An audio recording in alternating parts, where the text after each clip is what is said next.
Assalamualaikum warahmatullahi wabarakatuh. Baik, teman-teman, kita lanjutkan materi kita. Sekarang sudah pertemuan ke-9 ya. Ya, mungkin selama kuliah jaminan kualitas perangkat lunak ini tidak akan semua bukunya Galin akan kita bahas ya. Paling baru sampai ini juga pertemuan 9 ini masih di chapter berapa ya? 9 kalau nggak salah ya. Nah, jadi nanti bisa teman-teman lanjutkan membaca sampai chapter 23 kalau pakai yang edisi lama ya, edisi 2014.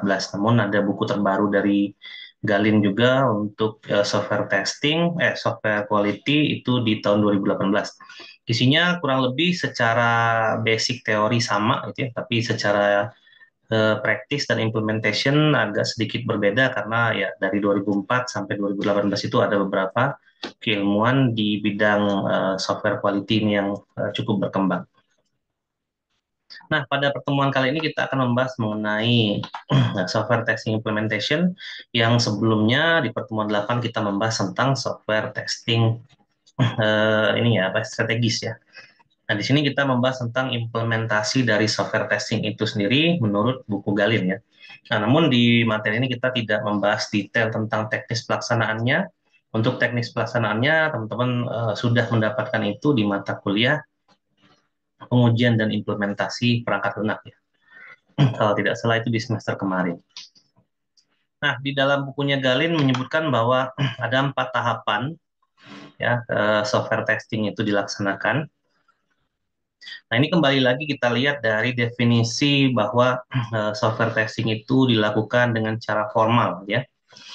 Seperti kemarin kita bahas di pertemuan ke-8 bahwa ada suatu technical formal, suatu cara-cara formal yang dilakukan untuk menguji perangkat lunak gitu ya.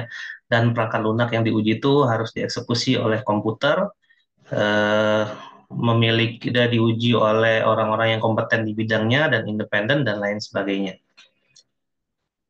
Nah, untuk melaksanakan suatu yang formal, maka software testing proses itu dibagi menjadi 4 tahap.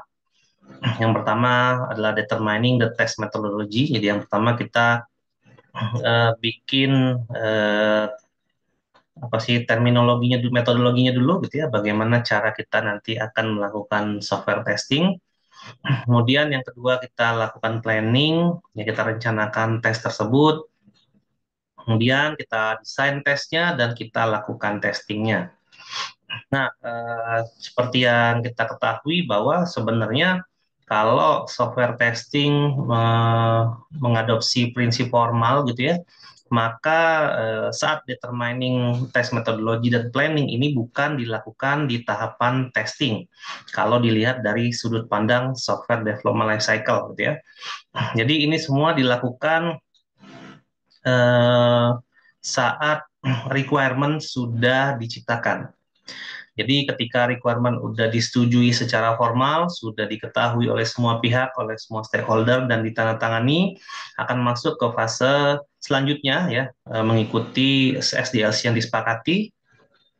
Nah, maka dari situ sudah dimulai fase testing proses ini, mulai dari determining the test methodology, lalu planning test berdasarkan requirement yang dibutuhkan atau yang dibuat dari fase requirement, lalu desain tesnya, dan nanti dilakukan test implementationnya di fase testing dalam software development lifecycle.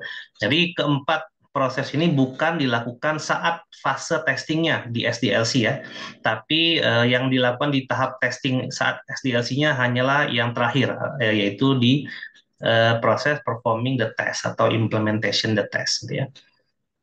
Nah, banyak sih kesalahan-kesalahan yang terjadi memang mengingat suatu project itu ya waktu itu kan kita harus nyatakan dia layak terhadap kebutuhan, eh, terus terhadap waktu, kebutuhan, dan terhadap cost gitu ya.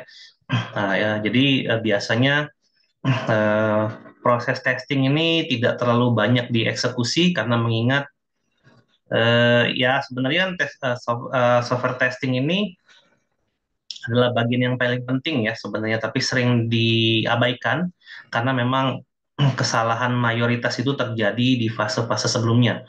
Apalagi kita sering bahas bahwa kesalahan fase requirement itu adalah kesalahan cost yang paling tinggi, karena apabila suatu perangkat lunak sudah didesain, sudah diimplementasi, dan akhirnya diuji coba, ternyata uji cobanya gagal, maka harus kembali lagi ke fase requirement, dan itu pasti memakan cost yang besar ya, karena semua fase udah dijalankan, ya secara fakta kita sudah bayar programmer gitu ya, kita sudah membayar orang untuk membuat aplikasi kita, sudah keluar gajinya, operasional cost-nya dan lain-lain, dan kita harus kembali lagi ke fase requirement. Makanya memang requirement itu adalah fase yang paling penting, dan sebenarnya fase paling penting kedua itu adalah fase testing ya.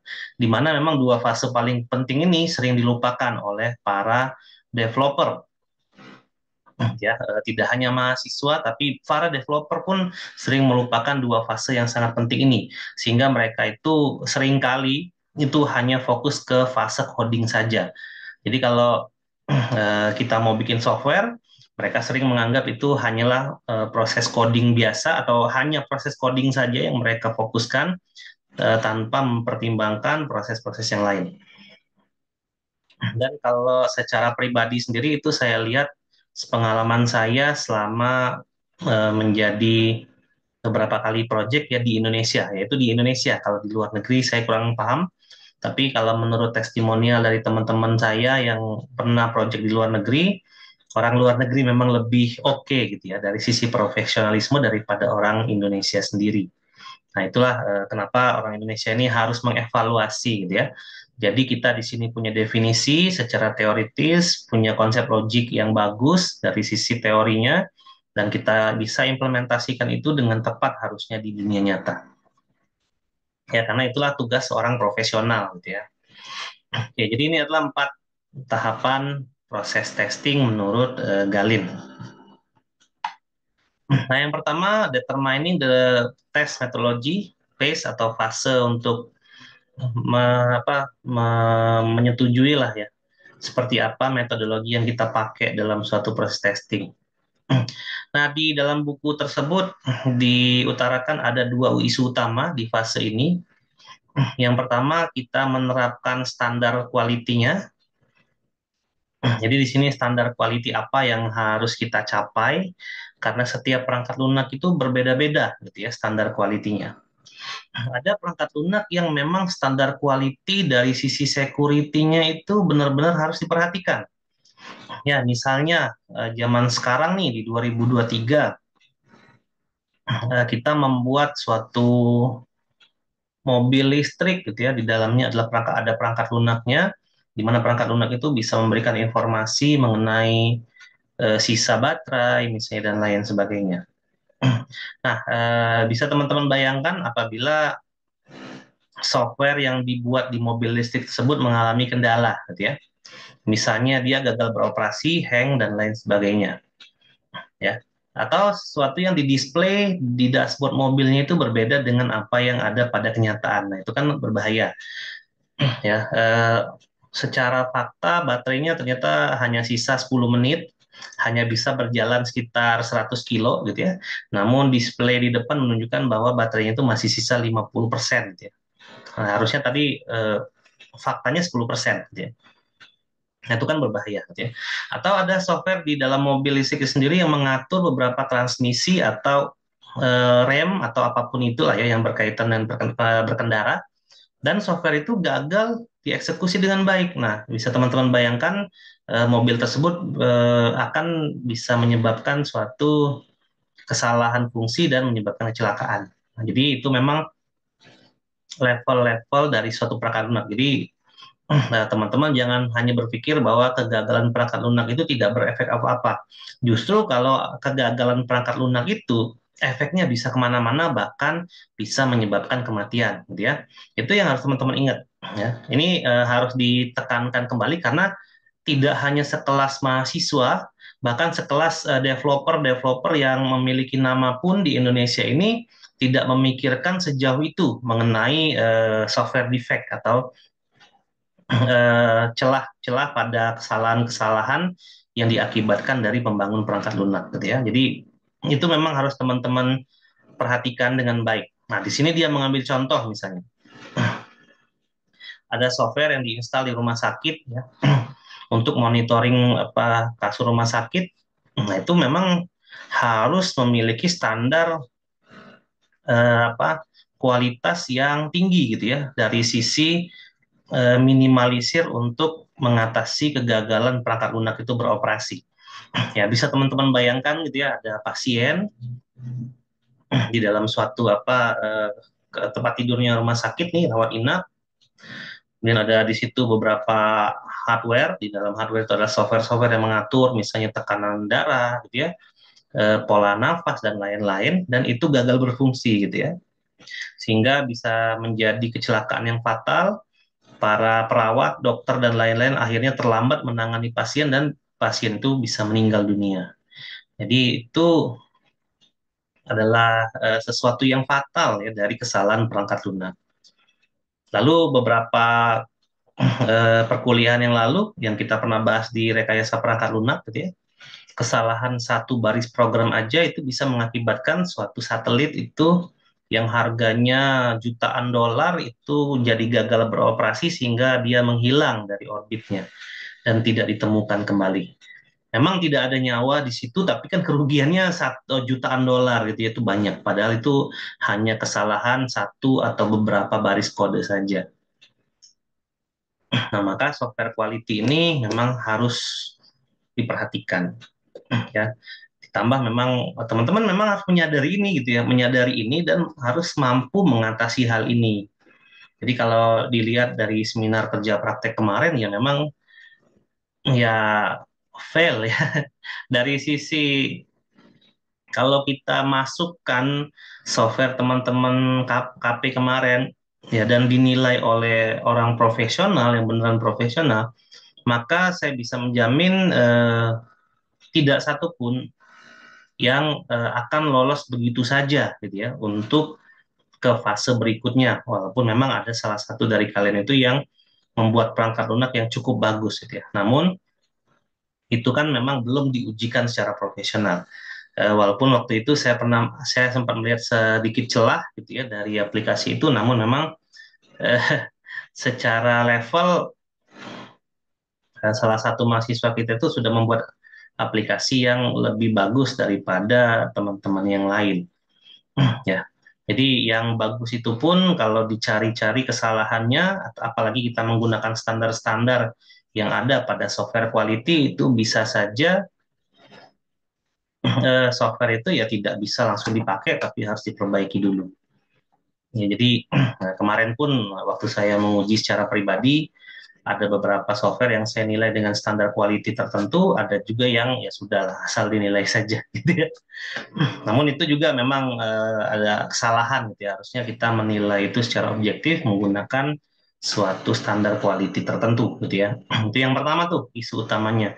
Jadi saat kita akan melakukan suatu tes dari suatu perangkat lunak, maka yang harus kita pikirkan itu kita harus bagaimana cara menerapkan metodologinya. Yang pertama itu kita menerapkan standarnya, lalu yang kedua kita bagaimana menerapkan testing strateginya. Yang lalu kita perkenalkan ada teknik incremental, ada top down dan bottom up atau Big Bang ya. Big Bang mungkin yang pertemuan sebelumnya belum saya mention, tapi ada juga testing strategi yang namanya Big Bang. Big Bang itu ya ya Big Bang dia meledak gitu, dar gitu. Artinya software testing itu tidak terstruktur secara hierarki, tapi ya bisa datang dari mana saja. Cuman itu memang untuk software dengan ukuran apa yang saat inilah yang memiliki kompleksitas yang tinggi itu kurang bagus untuk Big Bang. Kebanyakan memang incremental seperti top down strateginya atau bottom up. Nah, gitu ya. Kemudian kita akan menggunakan software bantuan software atau tidak ya automated testing atau tidak atau kita memerlukan beberapa form beberapa teknik-teknik dari software testing yang ada pada strategi tersebut. Jadi ini adalah dua isu yang harus kita selesaikan sebelum kita ke fase-fase berikutnya. Dan ini penting gitu ya. Ini penting banget nih. Apalagi yang pertama nih, yang saya ceritakan tadi ya, bahwa kegagalan perangkat lunak itu bisa mengakibatkan kerugian eh, baik materi ataupun non materi seperti kehilangan nyawa tadi ya. Dan ini saya tekankan sekali lagi, teman-teman memang harus Ya, membuat perangkat lunak itu mempertimbangkan seperti apa kualitas yang nanti harus dicapai. Jadi tidak hanya membuat perangkat lunak yang berjalan dengan baik saja, apalagi memang kebanyakan dari kalian hanya memikirkan berjalannya di lokal gitu ya, di local host atau di development area atau di development environment, tapi tidak memikirkan bagaimana perangkat lunak itu nanti akan berjalan di lingkungan sebenarnya. Ya, memang harus begitu gitu ya. Jadi memang harus teman-teman harus paham gitu ya, dan teman-teman harus bisa mengeksekusi itu dengan baik. Ya, dan yang kedua juga penting, jadi strategi seperti apa yang kita harus eksekusi, karena nanti itu akan sangat tergantung sekali dengan apa yang akan terjadi di bawah-bawahnya, gitu ya. Ya bisa jadi gitu ya, ada kesalahan-kesalahan komunikasi, misalnya gara-gara strategi yang kita ambil tidak tepat, gitu ya. Atau saat menentukan strategi testing yang terbaik itu stakeholdernya tidak diundang, sehingga nanti akan ada kericuhan di luar kondisi teknis testing gitu ya, dan lain sebagainya. Dan itu memang adalah hal-hal yang memang kita tidak inginkan terjadi di fase tersebut. Oke, nah di sini ada beberapa kesalahan-kesalahan yang dikelompokkan ya, dan itu memiliki apa dampak yang sangat serius bagi perangkat lunak. Yang pertama itu endangers the safety of human lives. Jadi ini memang bisa menyebabkan kematian tadi ya. Jadi damage yang dimaksud itu adalah kesalahan yang terjadi di perangkat lunak ya. Jadi yang pertama itu bisa menyebabkan apa, bahaya bagi keselamatan manusia. Contohnya tadi ketika kita membuat hospital patient monitoring system yang tadi dicontohkan, apabila misalnya di hospital patient monitoring system itu ada kasur gitu ya, di mana kasur itu banyak hardware dan software yang bekerja untuk memantau pasien yang sedang koma misalnya, atau yang ternyata habis kecelakaan. Ketika software itu gagal beroperasi, maka pasien tersebut bisa meninggal ya. Dan tadi juga saya contohkan ada yang satelit ya, walaupun yang satelit itu tanpa awak ya. Tapi kalau kita pikirkan contoh yang kedua, di sini ada aerospace system. Misalnya pesawat terbang nih ya, kita menggunakan autopilot, di mana autopilot itu dikendalikan menggunakan software. Ketika software gagal beroperasi, maka pesawat akan jatuh. Tadi juga sih sebenarnya udah dicontohkan di kasus mobil listrik ya, yang menggunakan perangkat lunak di dalamnya. Atau yang ketiga contohnya weapon system. Nah ini kalau anak unjani itu harusnya paham ya, berkaitan dengan perangkat lunak yang dihubungkan dengan teknik kemiliteran. Weapon system akan sangat berbahaya apabila software gagal beroperasi. Misalnya kita membuat perangkat lunak nih menggunakan AI. Harusnya pesawat weapon tersebut atau senjata tersebut mendeteksi datangnya musuh, tapi ini tidak gitu ya. Teman sendiri dianggap musuh sehingga terjadilah friendly fire gitu ya. Nah, itu bisa menyebabkan bahaya ya bagi kehidupan manusia. Lalu yang kedua itu efek berbahayanya adalah apa nih? Terganggunya fungsi-fungsi organisasi ya di sini. Kita lihat. No system replacement capability available. Jadi tidak bisa digantikan sistem itu, atau memang sistem itu kalau gagal ya rugi organisasinya gitu ya. Nah, contohnya apa di sini? E-business. Ya, kita bayangkan e-business, salah satunya e-commerce. Ya, sering dicontohin di beberapa mata kuliah, terutama mungkin mata kuliah rekayasa perangkat lunak ya, atau mata kuliah yang saya ampu, bahwa e-commerce itu transaksinya 1 menit itu bisa ribuan, puluhan ribu, ratusan ribu, bahkan jutaan transaksi. Kita bisa bayangkan apabila perangkat lunak tersebut shutdown selama 1 jam, gitu ya, maka perputaran uang di 1 jam tersebut itu lumayan banget ya, bisa miliaran hingga triliunan rupiah, dan itu gagal berputar gara-gara perangkat lunaknya itu shutdown dan dia tidak ada penggantinya, gitu ya. Nah, itu gara-gara perangkat lunak itu gagal beroperasi di sini, dan dia mempengaruhi apa mempengaruhi fungsi organisasi secara keseluruhan. Hal yang ketiga itu pada firmware ya, kegagalan firmware. Jadi malfungsi firmware itu lebih bahaya lagi gitu ya. Ya teman-teman bisa bayangkan kalau ini tadi contohnya automobile ya, atau household appliance lah ya. Misalnya kita pakai smart home. Nah, itu adalah perangkat lunak yang diciptakan dan berbasis firmware di dalamnya. Ya, firmware-nya tidak bekerja dengan baik, maka lampu yang tadi kita setting warnanya kuning jadinya hijau gitu ya. Atau nanti warnanya jadi kuning tapi nggak bisa dimatiin karena firmware-nya ribut dulu. Atau dia malfunction lah, nggak bisa jalan. Dia tidak bisa mengatur pekerjaan-pekerjaan yang ada di dalam lampu tersebut gitu ya. Dan biasanya ini terjadi ke sistem yang embedded ya terjadinya. Mungkin apa yang ada software nih joystick deh gitu ya, kalau teman-teman main PlayStation atau Xbox itu kan ada softwarenya di joystick tersebut ya, atau main Nintendo Switch biasanya kalau firmware-nya diupdate, firmware joysticknya juga diupdate gitu ya biar menyesuaikan dengan firmware mesin yang baru. Ya, untuk apa menyesuaikan agar compatibility dari controller tersebut sesuai dengan mesin yang firmware-nya baru diupdate tadi ya, agar tidak terjadi kesalahan-kesalahan komunikasi antara controller dengan mesin utamanya ya, intinya itu. Lalu yang keempat itu eh, berefek pada fungsi organisasi tapi memang bisa digantikan. Itu misalnya front desk gitu ya. Perbankan contohnya, kita mengambil uang pakai mesin ATM. Tapi kalau ATM-nya rusak gimana ya? Kita bisa ke teller bank, artinya kita bisa bertransaksi juga, ngambil uang juga di bank melalui teller gitu ya. Nah, mungkin kalau yang nomor 5 ini efeknya tidak terlalu yang gimana-gimana gitu ya, yang tidak menyebabkan kematian juga atau kerugian yang besar, cuman tetap aja berefek gitu ya pada kepuasan konsumen biasanya ya. Nah, teman-teman bisa bayangkan teman-teman punya rekening bank, tapi kalau mau ngambil uang harus ke teller. Ya, ada pun ATM cuma satu tapi letaknya jauh. Udah datang capek-capek, rusak ATM-nya gitu ya. Nah, gimana perasaan teman-teman gitu ya? Itu pasti kepikiran yang pertama kali adalah akan saya tarik semua uang saya di bank itu akan saya pindahkan ke bank lain yang ATM-nya di sekitar rumah saya banyak gitu ya. Banyak dan berfungsi dengan baik tentunya. Itu contohnya ya front desk misalnya itu adalah contohnya. Jadi dari yang berbasiskan komputer itu bisa di replace dengan manual mekanisme atau mekanisme manual. Lalu yang keenam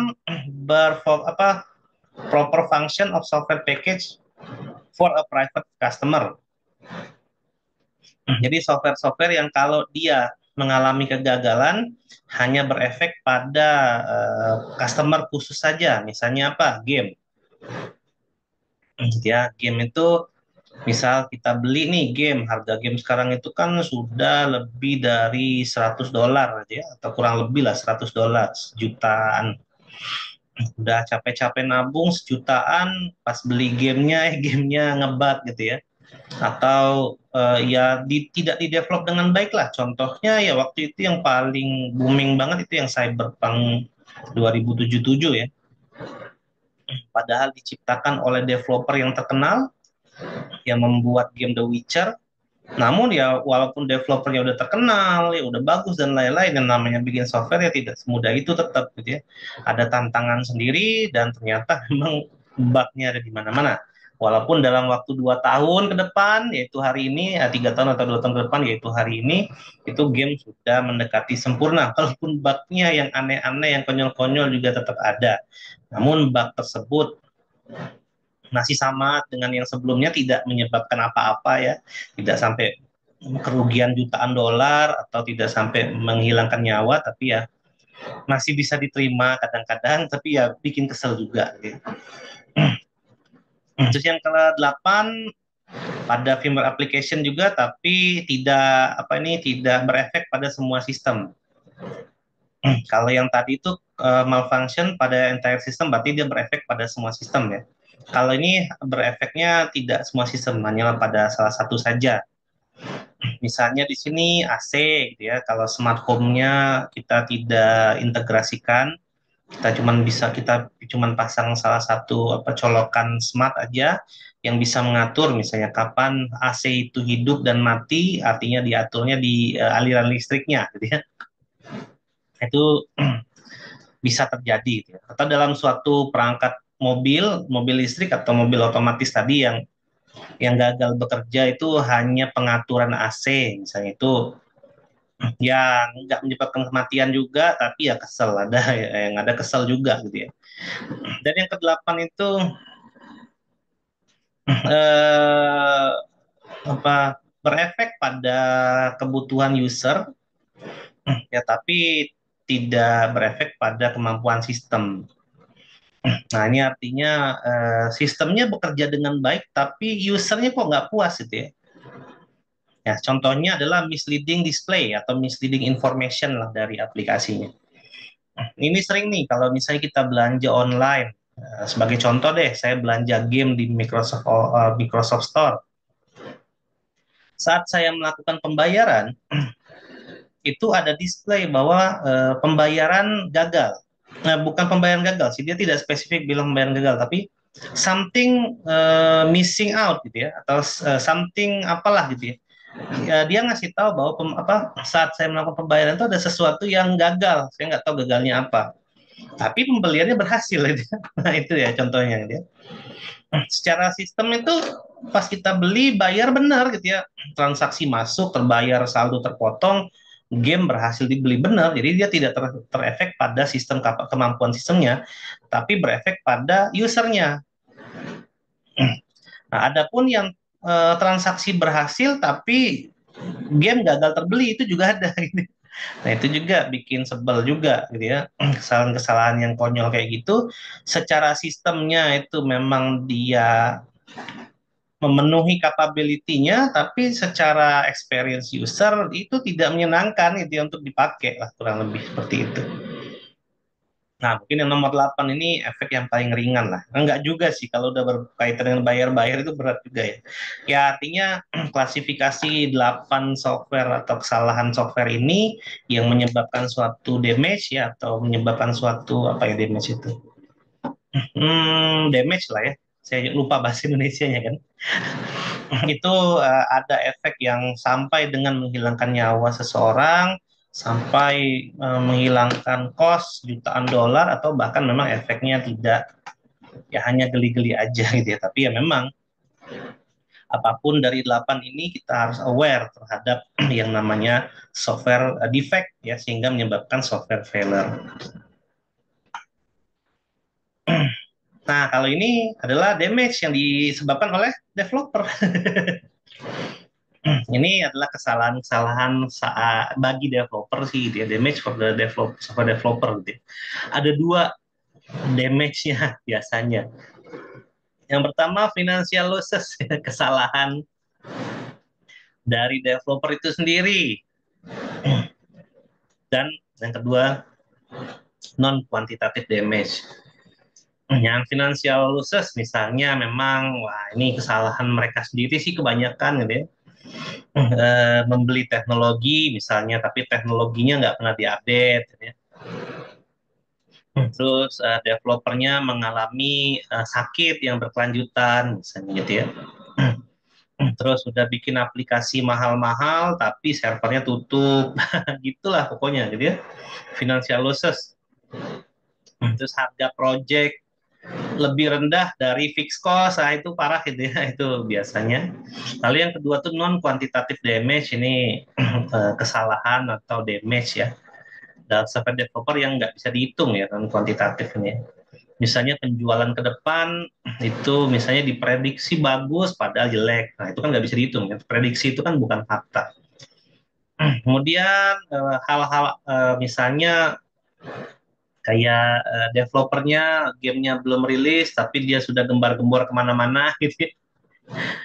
Atau dia ada developer gamenya belum rilis, cuman salah satu developernya nge-share gameplaynya di YouTube misalnya atau dimanapun platform, kemudian tanggapannya negatif sehingga orang males beli gamenya gitu juga ada tuh gitu. Nah itu adalah kekonyolan yang terjadi ya, ini agak agak konyol tapi memang walaupun ini konyol ya ini tetap diperhatikan gitu ya, financial losses dengan non quantitative damage ini agar di manage dengan baik. Ini adalah kesalahan-kesalahan yang biasa terjadi di bagian software developer. Nah, Masuk ke fase yang kedua, jadi ketika kita sudah mendefinisikan kualitas apa yang ingin dicapai, kita udah pelajari tadi ya kesalahan-kesalahan yang fatal dari perangkat lunak itu, sehingga kita bisa tahu kualitas apa yang kita harus capai gitu ya. Kualitas apa yang harus kita capai tentunya teman-teman pasti udah tahu ya, secara teori kita waktu itu mempelajari McCall's quality, itulah quality yang harus dicapai. Namun untuk yang lebih baik lagi bisa mengacu pada ISO. Lalu yang berikutnya adalah strateginya, gitu ya, incremental, top down, bottom up, dan seterusnya.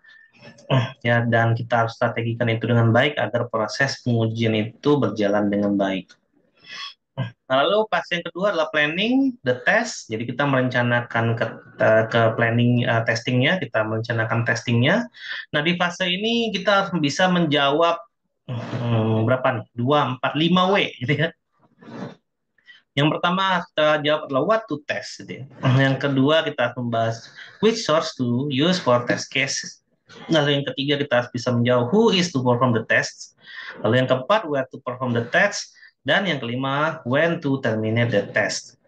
Nah di dalam suatu planning ini di setiap kita menjalankan proses pengujian, ya kita udah tahu bahwa pengujian itu terdiri dari 3 pengujian ya, ada komponen testing, sistem integration testing, dan terakhir user acceptance test. Namun yang kita fokuskan di software testing ini adalah komponen dan integration ya, karena user acceptance test itu nanti gitu ya. Namun di sini kita fokuskan kedua itu dulu. Yang pertama biasanya untuk menjawab what to test, apa yang dites gitu ya. Nah, apa kira-kira yang dites? Yang dites itu kita harus lihat dari mana? Ya, dari requirement tentunya, gitu ya. Kembali lagi ke requirement. Ada fungsi apa saja yang kemarin disetujui? Terus ada non fungsional seperti apa kemarin yang harus dicapai dalam suatu production ya. Dalam perangkat lunak itu nantinya akan dipakai. Nah, itulah yang harus dites gitu ya. Kalau fungsinya ada 100, maka kita tes 100 gitu ya. Kemudian kalau ada target mengenai apa security, misalnya perangkat lunak, maka kita harus uji juga itu di dalam sistem testing. Kemudian yang kedua, which sources to use for test case. Nah, dalam saat melakukan suatu test case, ya kita harus melibatkan siapa, gitu ya. Bukan melibatkan siapa sih, menggunakan sumber apa. Ya, sebagai contoh, apakah kita akan melakukan ini secara manual atau menggunakan suatu automation test dari test case yang kita bentuk ya. Nah, test case ini ada ketika kita sudah menjawab what to test. Kita ngetes apa? Nah, setelah itu kita bikin test case-nya. Kemudian saat test case sudah ada, sumbernya kita pakai apa? Automation testing, manual, atau waktu itu kita bisa pakai apa? Ya, macam-macam lah ya. Psychometric complexity ya kalau di mata kuliah pengujian perangkat lunak dan lain-lain. Lalu yang berikutnya who is perform the test, siapa yang harus menguji coba. Nah, ini kita kembali lagi ke materi sebelumnya, maka yang mencoba itu sebaiknya adalah dari tim independen gitu ya. Tim eksternal, tim yang tidak memiliki apa sih namanya itu konflik of interest bagi organisasi tersebut. Walaupun di pertemuan kemarin kita juga bahas bisa juga sih diuji oleh internal developer ya. Tapi ya ada kekurangan dan kelebihannya masing-masing ya. Kemudian where to perform the test, di mana kita harus melakukan tes tersebut. Nah, ini di mana itu merujuk pada tempat gitu ya. Apakah di development environment, apakah di transition environment, apakah di production environment gitu ya. Dan yang terakhir when to terminate the test, kapan testing itu selesai. Jadi kita harus bisa tentukan juga. Jadi ngetes itu nggak bisa kayak kemarin saya contohkan ya, kita kerja praktek. Dosen hanya diberi waktu untuk menguji itu sekitar setengah jam atau 40 menit paling lama. Maka di situ dosen itu sebagai eksternal, gitu ya, pihak eksternal karena developernya adalah kalian dan usernya adalah tempat KP kalian. Ya, lalu penguji eksternalnya adalah dosen. Nah, apakah cukup waktu 40 menit itu untuk menguji semua aplikasi, enggak sebenarnya gitu ya. Tapi dari aplikasi yang kalian buat, saya merasa cukup aja untuk mengujinya ya. Walaupun ada beberapa aplikasi yang memang saya tidak cukup untuk mengujinya. Jadi sebenarnya menguji aplikasi itu kalau misalnya lama waktunya, itu aplikasi kalian itu bisa dicecer dari A sampai Z itu ya. Tapi karena waktu menguji itu hanyalah sekitar 20 menit maksimalnya untuk salah satu penguji, maka poin-poin penting yang diujikan itu ya kita akan kalau saya sih menganggap itu sebagai suatu checkpoint testing gitu ya. Jadi kalau saya ingin ngecek apakah kode ini beneran asli atau tidak, saya cuma ambil bagian-bagian salah satu bagian kode aja, lalu saya minta kalian menjelaskan kodenya. Nah, kalau misalnya kalian tidak bisa menjelaskan kode itu, maka saya bisa berasumsi sebagian besar perangkat lunak kalian itu bukan kalian yang buat, gitu ya. Nah, itu checkpoint artinya. Ya kalau memang saya mau tanya satu-satu kan percuma juga. Kalau ditanya satu-satu kalian nggak bisa jawab kan sama aja, gitu. Dan saya juga bertanya pada suatu kebutuhan-kebutuhan dari perangkat lunak KP yang kalian buat waktu itu, ada yang tidak masuk akal, gitu ya. Nah, ketika ada fungsi-fungsi yang tidak masuk akal, maka saya bisa berasumsi sebagian besar fungsi yang kalian buat di perangkat lunak itu juga pun tidak masuk akal, artinya tidak sesuai dengan kebutuhan user. Ya, karena waktunya memang 20 menit. Ya, karena memang kita harus definisikan itu kapan pengujian itu berakhir, ya. Nah, itu saat kita melakukan macam-macam itu, gitu ya. Nah, kita melakukan itu menggunakan unit testing, artinya unit mana misalnya kayak gitu ya, unit mana yang akan kita tes, gitu ya, atau fungsi mana yang kita tes. Terus kita menggunakan bentuk penilaian seperti apa, kemudian kita siapa yang menilai, kemudian di mana kita melakukan pengujian itu, artinya di mana kita ngujinya di lingkungan seperti apa, dan seperti apa pengujian itu akan berakhir.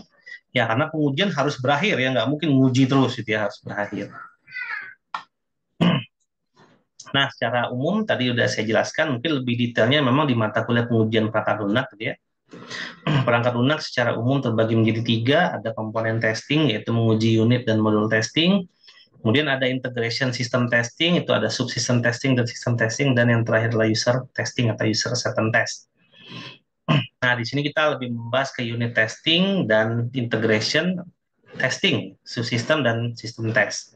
Kalau unit testing itu berarti kita menguji fungsi-fungsi atau unit-unit dari perangkat lunak tersebut.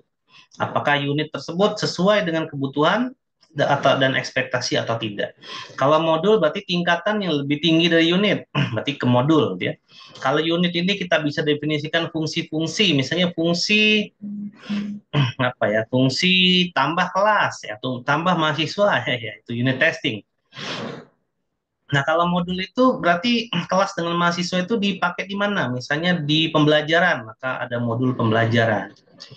Kemudian dalam suatu modul pembelajaran itu ada kaitannya dengan penilaian, dengan penjadwalan dan lain-lain, maka kita akan menguji subsistemnya, yaitu akademik. Kemudian kita akan menguji keseluruhan akademik itu dengan non fungsionalitasnya. Kalau subsistem itu masih menguji fungsionalitas, tapi menggunakan skenario testing. Nah, itu waktu kerja praktek kemarin kan saya implementasikan tuh integration testing untuk subsistem testing menggunakan skenario test. Nah, kalau sistem testing itu kita menguji apa? Availability misalnya, gitu ya, performance, kita menguji security, kita menguji macam-macam. Itu lebih ke arah non fungsional, gitu ya.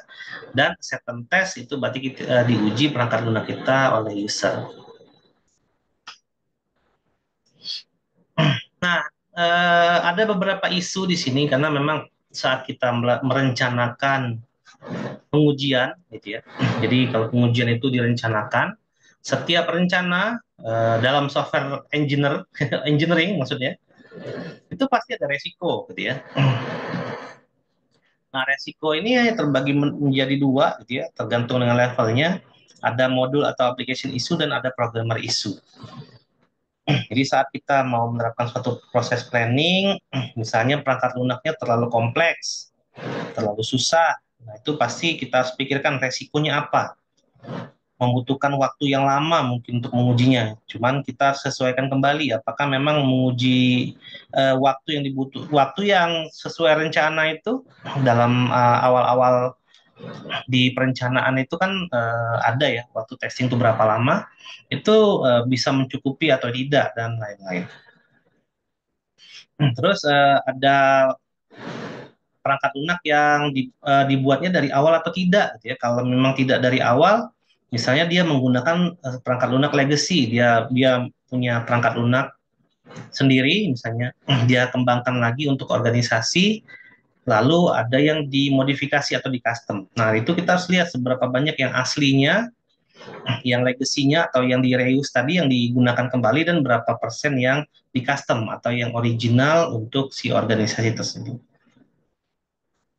Lalu resiko yang berikutnya adalah programmer isu, resiko apa nih programmer gitu ya. Misalnya kualifikasinya gitu ya. Nah, misalnya programmer kita nih kualifikasinya fresh graduate. Hampir 80% nih fresh graduate dari 10 programmer yang kita pakai. Yang ujinya profesional ya habislah langsung gitu. Tapi itu ya resiko tadi ya, itu resiko. Dan memang ya sebaiknya jangan ini semua lah ya, jangan fresh graduate semua. Fresh graduate masuk bagus gitu ya, karena memang perlu regenerasi, organisasi itu perlu regenerasi gitu ya. Tapi ya tidak semuanya fresh graduate, ya. Harus ada senior programmer juga, harus ada orang yang paham ini itu juga gitu ya. Jangan semuanya diserahkan pada fresh graduate. Nah, memang kembali lagi kalau di Indonesia ya begitu gitu ya. Software harga miliaran juta juga gitu ya, yang coding fresh graduate. Terus berhadapan dengan pengujinya yang profesional, udah wassalam, gagal lah proyeknya langsung. Terus experience-nya mereka gitu ya sebagai seorang programmer itu juga merupakan suatu resiko. Terus ketersediaan profesional supportnya juga gitu ya. Kalau tadi kita bahas semuanya adalah fresh graduate, ya udah selesai. Dan kapabilitas mereka pun juga itu menjadi isu gitu ya, untuk mengevaluasi kodenya, misalnya untuk mandiri, untuk mempelajari hal-hal baru dalam programming atau dalam menyelesaikan proyek mereka dan lain-lain. Nah, itu adalah resiko-resiko yang kemungkinan terjadi dari sisi perangkat lunaknya dan dari sisi programmernya. Nah, setelah kita rencanakan, kita desain test case-nya. Nah, mendesain test case itu gimana? Kembali lagi menggunakan suatu konsep formal. Kita gunakan yang namanya software test plan. Dokumen software test plan yang sudah standar ya, atau kita sebut di sini sebagai STP ya, software test plan. Nah, apa saja isi dokumen ini terbagi menjadi 4 poin utama. Yang pertama itu ruang lingkup tesnya atau scope of the test. Dibagi menjadi dua, software package to be test. Jadi nama package yang akan dites, ada namanya, versinya, revisi berapa. Terus ada dokumen-dokumen yang provide atau dihasilkan dari planning tadi gitu ya. Terus yang kedua itu testing environment-nya, misalnya testing sites-nya, hardware-nya, misalnya OS-nya, terus partisipannya siapa, yang akan menguji siapa, terus manpower, ya preparation, dan lain-lain. Itu ada di testing environment. Ya siapa tahu dalam melakukan pengujian itu perlu training dulu gitu ya. Tim pengujinya perlu di mentoring dulu, perlu diadakan workshop dulu, perlu penyesuaian standar dulu misalnya dan lain-lain. Lalu yang ketiga, tes detail. Untuk setiap tes itu kita lakukan tes identification dulu, lalu tujuan testingnya bisa kita kaitkan tujuan ini dengan kualitas yang ingin dicapai. Kemudian kita cross reference ya antara dokumen desainnya dengan dokumen-dokumen requirement, karena memang menguji itu dari dokumen dua ini ya, dari requirement dan dokumen desain atau SDD yang sering kita pakai. Kemudian kita tentukan kelas tesnya, lalu kita tentukan kelas tes itu, kita tentukan apakah tes ini menjadi urgent gitu ya, penting, sangat penting, tidak penting lah misalnya gitu ya. Lalu tes levelnya kita juga iniin ya, di unit test, sistem tes atau modul tes kita bisa tentukan. Terus ada test case-nya. Jadi uji cobanya kita menggunakan apa? Kalau integration kita gunakan skenario, skenario seperti apa? Kalau unit testing kita gunakan input output, inputnya seperti apa, outputnya seperti apa, ya biasa menggunakan black box gitu ya. Kemudian kalau ada requirement yang tidak umum atau yang special requirement itu kita bisa ujikan di situ, misalnya response time dan lain-lain. Ini terkait dengan non fungsional ya atau sistem testing dan yang terakhir itu data yang harus direkam itu data seperti apa gitu ya. Data tesnya atau data yang diharapkan dan seterusnya itu ada di bab 3. Ini test plan, baru plan ya. STP itu masih planning. Jadi ini semua isinya adalah planning. Misalnya test identification-nya, objektifnya adalah availability misalnya gitu ya. Kita cocokkan availability dengan fungsi-fungsi di requirement. Terus kita tahu bahwa dalam belajar mengajar itu perwalian itu penting, maka perwalian dulu yang dites, levelnya apa, unit integration atau sistem dan seterusnya gitu ya. Kemudian yang keempat tes schedule. Nah, ini untuk setiap tes yang kita lakukan, kita bikin schedule-nya.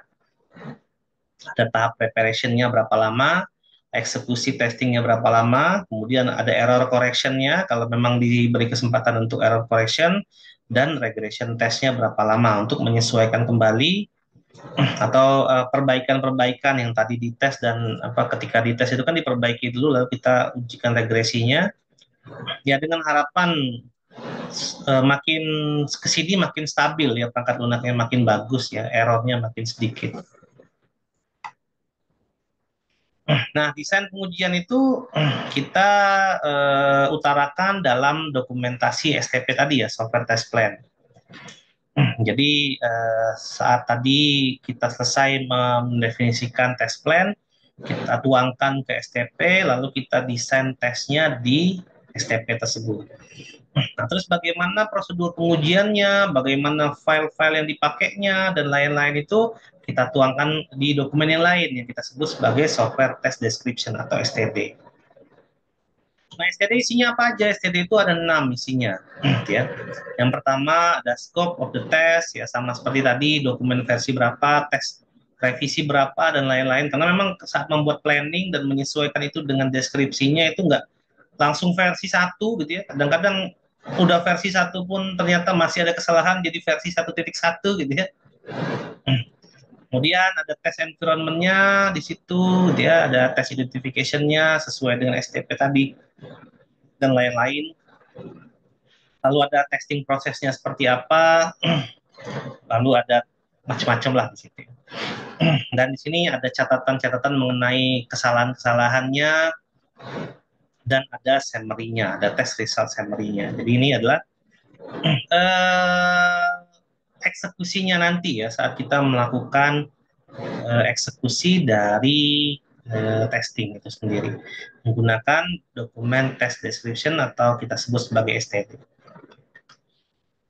Nah, lalu fase yang terakhir adalah performing the test phase. Jadi kita melakukan testingnya gitu ya. Kita eksekusi testingnya. Nah, tahap-tahapannya itu seperti ini. Jadi yang pertama itu desain phase-nya udah dituangkan ke dalam dokumen STD tadi, software test description-nya. Lalu kita eksekusi testingnya di sini, lalu di sini testing team akan melakukan testing di sini dan akan membuat report gitu ya. Nah, STR itu atau software testing report itu formatnya seperti ini. Ya, ada yang pertama test identification, site, schedule, sama partisipan itu nanti ditulis di sini hasilnya sama testernya ya. Misalnya test site-nya di mana gitu ya, test team membernya siapa aja, partisipan lainnya siapa, berapa lama ngerjain tesnya, kalau environment testnya seperti apa, saat menguji unit testing terhadap fungsi ini, misalnya hardware-nya apa, OS-nya apa, dan lain-lain, preparation-nya gimana, kemampuan orang-orang seperti apa. Lalu yang ketiga itu hasil tesnya, ya macam-macam gitu ya. Ada test identification-nya, lalu tester identification-nya, lalu result-nya oke atau fail, kalau fail ngapain ya, kalau berhasil ngapain, terus ada summary-nya, misalnya berapa banyak tes yang berhasil dan gagal, dan seterusnya. Terus kita bandingkan dengan pengujian yang sebelumnya, ya apabila misalnya pengujian ini sudah dieksekusi misalnya lalu ada kesalahan lalu dilakukan pengujian ulang, berarti kan kita menggunakan regression test ya. Semakin sini harapannya tadi semakin bagus, semakin errornya sedikit. Kemudian yang kelima adalah special event and tester proposal. Misalnya memang ada apa di situ gitu. Misalnya waktu ngetesnya nggak cukup, jadi apa yang disarankan untuk perangkat lunak ini ke depannya lah dan lain-lain gitu ya. Atau misalnya ada tes yang kurang atau ada macam-macam yang terjadi secara teknis itu bisa diajukan di sini. Gitu. Oke, jadi di situ membuat software test report.